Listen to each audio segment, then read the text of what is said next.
Our guest is former Marine Air Corps Major Donald Keyhoe, who has the support of scores of prominent businessmen, military men, and some scientists in his campaign to prove that flying saucers exist. If you're curious to know why Major Keyhoe charges that the United States Air Force is deliberately deluding us when it calls saucer stories the bunk, if you want to hear his own evidence that the saucers are real, and his reaction to the claim of two Americans who say they've spoken with men from Venus, we'll go after those stories in just a moment. My name is Mike Wallace. The cigarette is Parliament. 1947, the Air Technical Intelligence Center at Dayton, the top Air Force intelligence men and scientists under contract, sent a secret document to the commanding general of the Air Force saying that whatever these things were, they were real.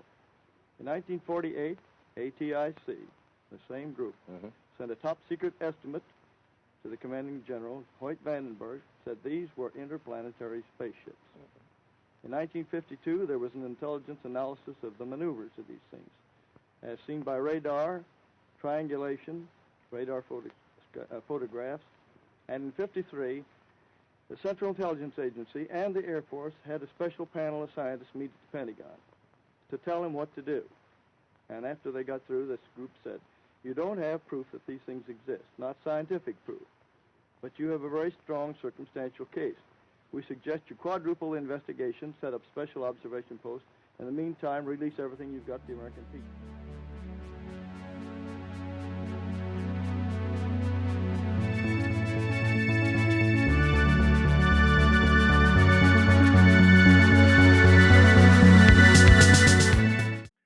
I mean, this is a great interview. What is it? 30? It's right at 30, and that's with, I think, 3 cigarette commercials in there. Mike Wallace, who's like 100 times better than Chris Wallace.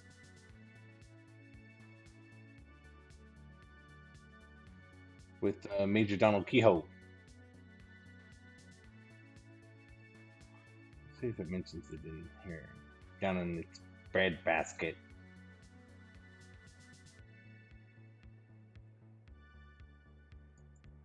Jerome Clark writes that Keyhoe was widely regarded as the leader in the field of ufology in the 1950s and early to mid 1960s.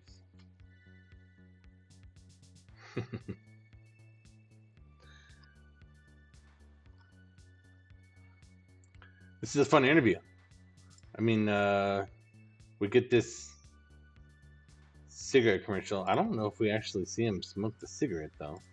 He just held it. I was watching hard the first 2 times I watched this. Like, is this guy gonna smoke that thing? Talks about, I mean, there's like 30,000 traps in the filter. Filter's recessed. See, and now I'm telling you. I kind of want to smoke one.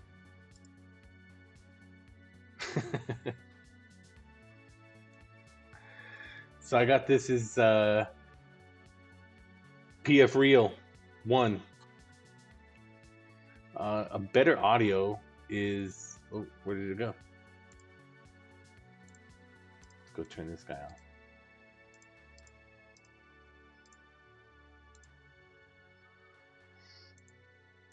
It's like this was better audio. The UAP Files Podcast.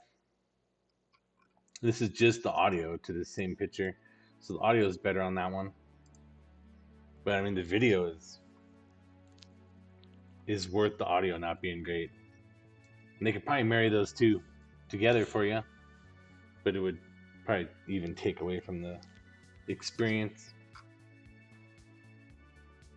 The best part about all of it, including Mike Wallace being like a bigger, tougher, meaner version of Chris Wallace. The cigarette commercials.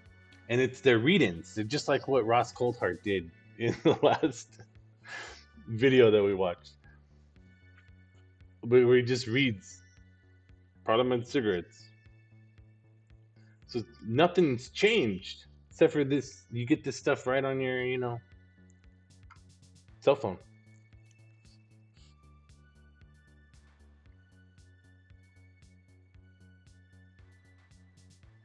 Keyhoe is, saying that the UFOs are real, the flying saucers are real. and that the government, the Air Force, is lying to you about it. And he knows because he's got a lot of witness accounts. He can't tell you who told him because he doesn't want to endanger them. You're going to have to trust him. That he's talked to these people and they're very credible people. And he's, indignant about that because, insists that, well, you're basically impugning this, Air Force captain's word. And, Wallace is like, yeah, well, who is he? So I can't tell you.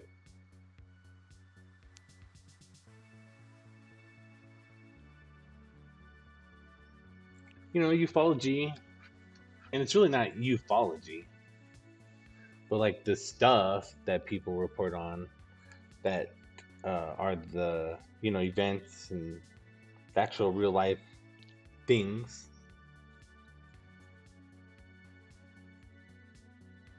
They're the same, and the way we talk about it is the same. It's more the same. Even when you see Congress talking about it, it's the same way. They've changed the way they labeled it, in the actual terms they use, UFO versus UAP. But they changed the way they label it. Instead of just having a citizens hearing with the retired congressman, they had some actual hearings with real congressmen